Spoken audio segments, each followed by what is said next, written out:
Yo-yo TV ప్రేక్షకులకు శుభోదయం. ఈరోజు బులియన్ మార్కెట్లో బంగారం వెండి ధరలు ఏ విధంగా ఉన్నాయో ఒకసారి మనం చూద్దాం. బంగారం కొనుగోలు చేయాలనుకునేవారు ఎప్పటికప్పుడు ధరలు తెలుసుకుంటూ ఉండాలి. ఎందుకంటే బులియన్ మార్కెట్లో ధరలు రోజు మారుతుంటాయి. ఇటీవల కాలంలో పసిడి ధరలు ఊహించిన విధంగా మారిపోతున్నాయి. 2025లో బంగారం రేట్లు 50% పైగా పెరిగాయి. ఈ క్రమంలో హైదరాబాద్ బులియన్ మార్కెట్లో 22, 24 క్యారెట్ల బంగారం ధరలు నవంబర్ 4వ తేదీన ఎంత ఉన్నాయో తెలుసుకుందాం. అంతర్జాతీయ మార్కెట్లో బంగారం ధరలు మళ్ళీ తగ్గాయి. ఇవాళ స్పాట్ గోల్డ్ రేటు ఔన్స్కు $16లకు పైగా పడిపోయింది.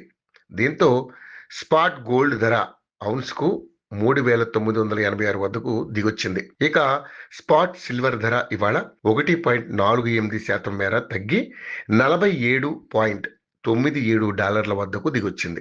ఈ ప్రభావం దేశీయంగానూ ఉంటుందని బులియన్ వర్గాలు అంచనా వేస్తున్నాయి. అంటే రేపటి రోజున దేశీయంగా ధరలు తగ్గేందుకు ఛాన్స్ ఉంటుంది. హైదరాబాద్ బులియన్ మార్కెట్లో 2 రోజుల తర్వాత బంగారం ధరలు పెరిగాయి. ఆదివారం రోజున భారీగా తగ్గిన బంగారం రేటు సోమవారం స్థిరంగా కొనసాగింది. అయితే ఆ తర్వాత ఇవాళ ఒక్కసారిగా పెరిగింది.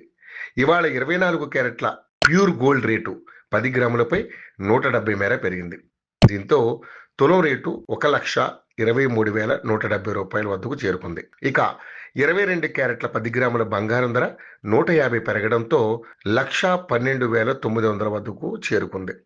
హైదరాబాద్ మార్కెట్లో వెండి రేటు ఒక్కరోజు ఏకంగా 2,000 పెరిగింది. గత వారం రోజులుగా తగ్గుతూ వచ్చి ఊరట కల్పించిన వెండి ఇవాళ ఒక్కసారిగా పెరగడం గమనార్హం. దీంతో హైదరాబాద్లో కిలో వెండి ధర 1,68,000 మార్కు వద్దకు చేరుకుంది. అయితే బెంగళూరు, పూణే, ముంబై, ఢిల్లీ వంటి నగరాల్లో కిలో వెండి ధర 1,54,000 వద్ద ట్రేడ్ అవుతుండడం గమనార్హం.